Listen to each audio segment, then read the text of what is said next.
So I've been in an exercise rut recently. The weather is getting cold here in Amsterdam, and I've just been very busy. But there's something that keeps me feeling strong in my body no matter what, and that's what I want to talk about today. Hey guys, it's Robin and welcome back to the Science of Self-Care. Today we are in my kitchen and I'm really excited to be here. You may have heard the expression, abs are made in the kitchen, and I think most people when they say this are referring to the fact that nutrition plays a really important role in building muscle, leaning out, toning up. But today we're not talking about that. We are talking about literally making abs in the kitchen through physical movement in the kitchen. This is a concept near and dear to my heart because I practice it every single morning, and it's been key to me retaining core strength no matter what life brings. So why the kitchen, you might ask?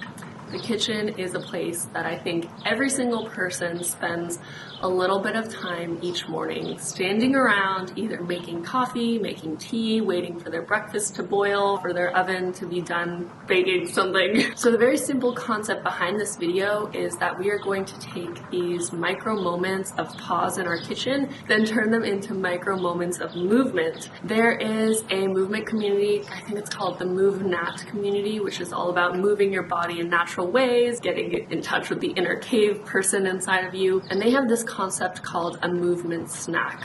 A movement snack is a little bit of exercise or movement that you can fit in your day that doesn't have to take long, is quite low barrier, and can just help weave exercise and physical activity into your daily routine. So that's what we're going for. For people who practice intermittent fasting and may not be eating breakfast, I am certain that you are in your kitchen in the morning, drinking a glass of water, taking your supplements, and this habitual moment in your kitchen each morning is a perfect moment to piggyback off of to add on a movement snack. I have talked to so many people about why they aren't getting back to exercising, and for most people that I talk to, it's an issue of not having enough time, and I say that with quotations because, of course, we decide what we make time for. For many people, it's also this psychological barrier. They want to exercise more, they want to move more, and for some reason, they just aren't doing it. It hasn't been a priority. So that's why I'm making this video today, because I think there's a lot of potential to get back into movement. By the way, if you've been struggling to find the motivation to actually move your body, I highly recommend you read the book The Joy of Movement by Kelly McGonigal. It's going to make you want to move your booty just for the sake of feeling amazing. In a second, I'm going to show you some examples of some of my favorite movement snacks, but I also want to let you in on a little fitness secret. The most important thing is consistency. Your workouts, especially in the beginning of building up a physical activity routine, they don't need to be crazy long, they don't need to be grueling, they just need to happen. And by leveraging a few exercise physiology principles, which I will touch upon in a moment, we can take the few extra minutes we have in our kitchen each morning and turn them into highly effective moments of muscle building. Okay, you cannot see my guns right now.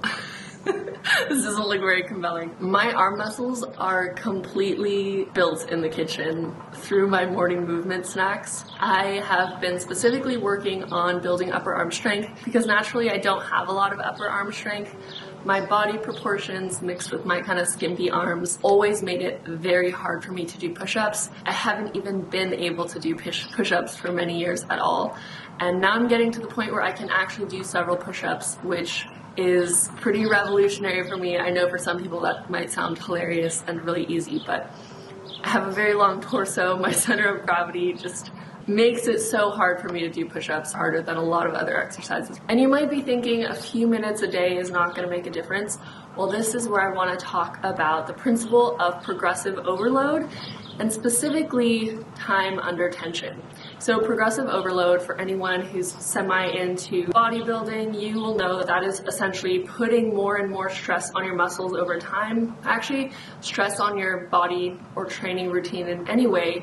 You can also do progressive overload with running and with other types of exercise, but in terms of strength training, progressive overload usually involves putting more stress on your muscles so that you're never plateauing, you're always improving, you're always testing the limits of your strength.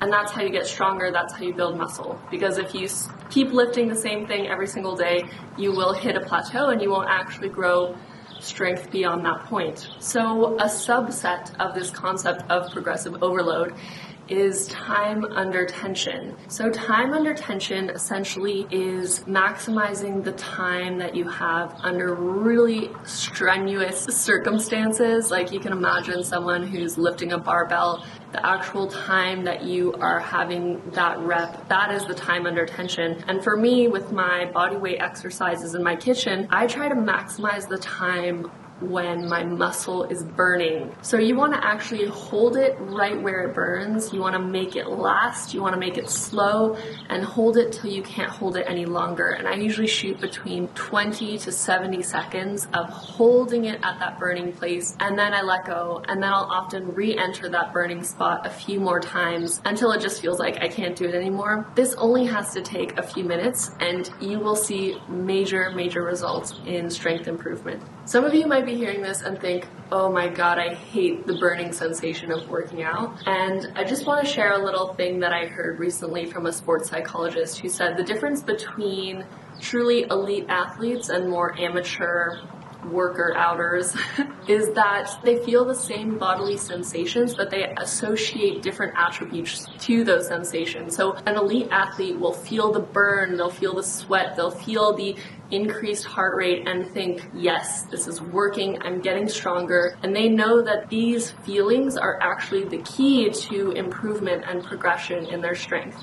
Whereas someone who's maybe less experienced with exercise will feel these things and think, oh no, something's wrong, I'm doing something wrong, I am doing harm to my body. And it can be the exact same physiological experience that is just perceived in two different ways. So I want to take a moment to appreciate the pain and discomfort that exercise can bring us. It is actually the key to really improving and to becoming stronger.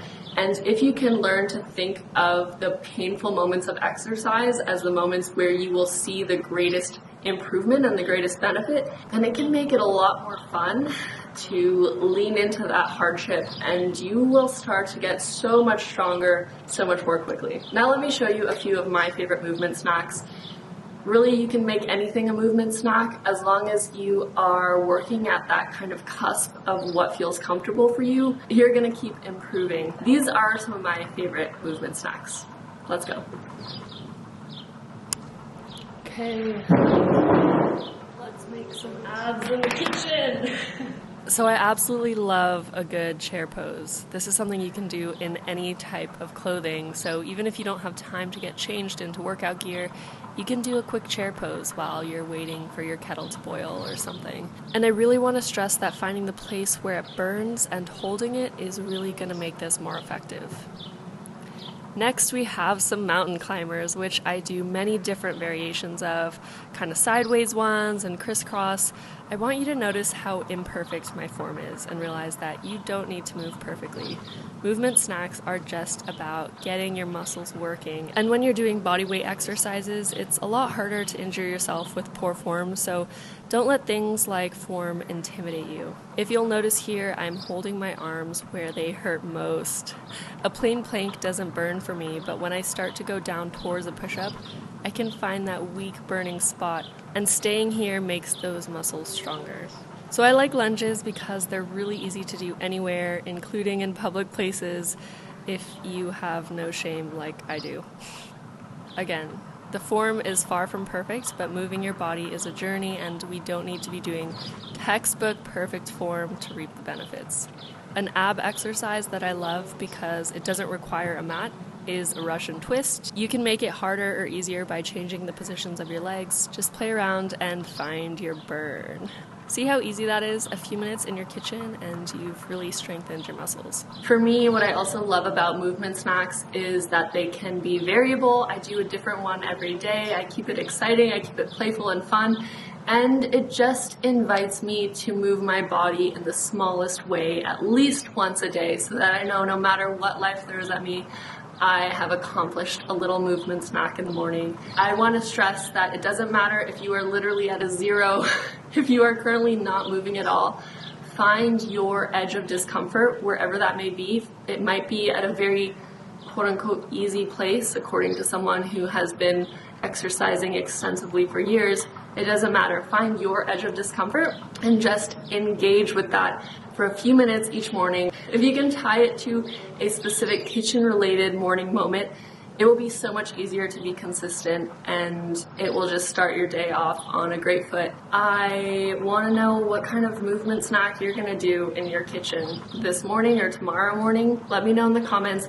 Let me know if you have any other type of little movement snack habits. Maybe you do this before dinner. I think today I'm going to be doing a mountain climber. I love a good mountain climber. Almost every day I will at least do a few mountain climbers. So enjoy your movement snacks, and I look forward to seeing you next time.